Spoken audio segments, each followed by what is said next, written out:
Goeiemôre en weer eens baie welkom hier saam met ons by ons oggendoordenkings tyd. Nou dis lekker Desember, ons is in die Kerstyd en die Kersverhaal en somervakansietyd, so ek hoop dit 'n geseënde tyd. Ons is besig om te kyk na die Kersverhaal en al die verskillende karakters en hulle funksies. En die beklemtoning is Jesus moet gebore word, weer gebore word in elke mens se hart, maar ook die belangrike punt, Jesus moet groei in elke mens se hart. En dan het ons gesien, daar's 'n vyand, die Herodes, die duiwel, wat wil keer dat Jesus groei en groot word en die wêreld kom verander. En dis die kern en oor moet dit gebeur. So dis waarmee ons besig is. Ons kyk na die karakters en ons kyk saam na daai ja sê, nee sê wat elkeen van ons moet doen. Vandag se skrif is nou nie uit daai verhaal uit nie. Galasiërs 4:19. Maar kom ons kyk wat sê hy vir ons. My kinders, ek verkeer van vooraf weer in geboortepyne oor julle, totdat Christus in julle gestalte kry. Paulus sê, ek beleef weer Kersfees, oor en oor vir julle. Nou, die waarheid is, ons beleef Kersfees vir onsself eerste, en dan vir ander mense. Met ander woorde, dat Christus in my geboorteplek sal vind, nie soos die herbergier, jy weet, in 'n ander vertrek of onder in die stal nie, maar in die hoofvertrek. Maar Paulus sê, ek beleef oor en oor hierdie geboortepyne. En dan sê hy, maar nie net dat Jesus gebore sal word, nie, dat Jesus gestalte sal kry, vorm sal kry. Mense, so belangrik, dis so belangrik, dat Jesus sal groei in ons.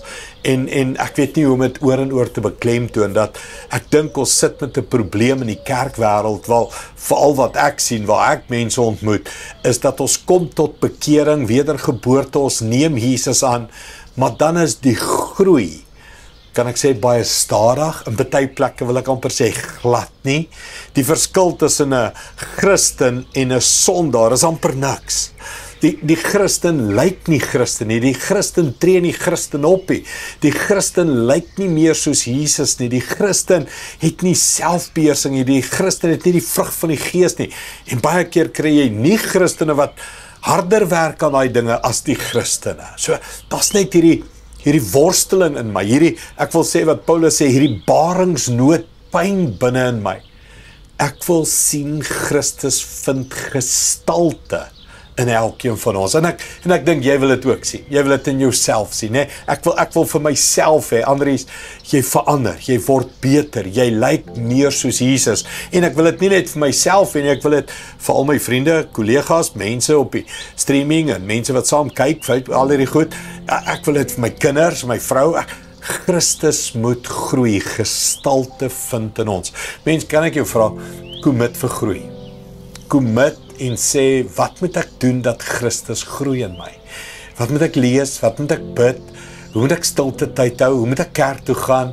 En kom ons kry die volle evangelie. Nie net Jesus word gebore in my nie, maar Jesus vind gestalte in my, groei in my. Kom ons bid dit saam. Hemelse Vader, hoe bid ek vandag, en ek wil vir myself bid, dat Jesus net meer en meer sal groei in my, Here. Hoe bid ek dat ek nie sal stagneer nie, hoe bid ek dat ek nie sal agteruit gaan nie, hoe bid ek dat daar nie 'n tyd was waar Jesus meer was in my en nou minder in my nie.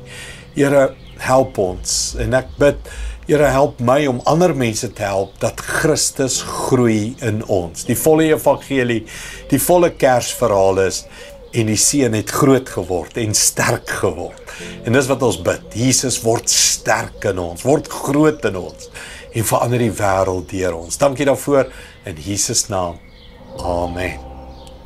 Goed gaan, sien jy weer môre. Trots geborg deur Evergreen Turf.